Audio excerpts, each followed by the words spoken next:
Yan po yung mga yan, yung mga senior na po yung mga yan. Ano bang taon yun? Nakalimutan ko na talaga. Year 2000. Kasi mula kasi kayo 2002. Isipin nyo na 2002 hanggang ano. Basta, yun na yun.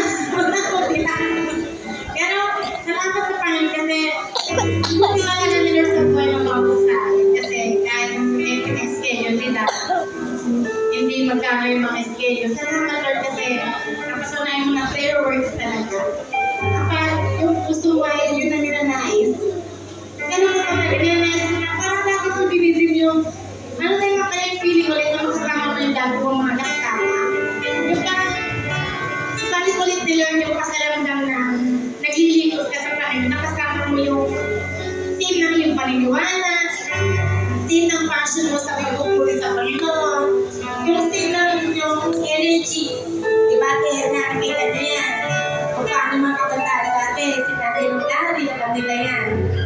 Kaya salamat sa Lord sa hapon na yung hinayaan. Salamat din pinapastora, na hinayaan nila kami na mag-special number. At itong special number na magkat na hindi naman ito special talaga kasi alam nyo na itong kanta. Pagiging special ko kasi, kaya yung time na muli na bukod ko kami para sa ating kain. Okay po. Salamat po. Dahil salamat sa inyo kasi basta nakakapos si Lord kasi kahit may mga anak pa tayo, wala.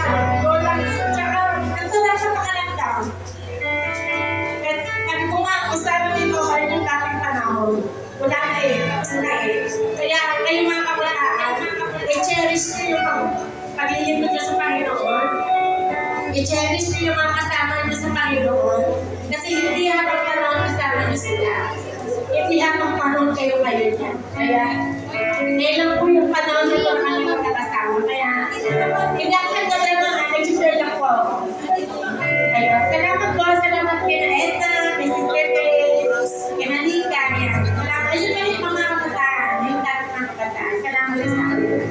So, nawa po, nawa Lord, ma-appreciate po Lord yung aming gagawin. Salamat po.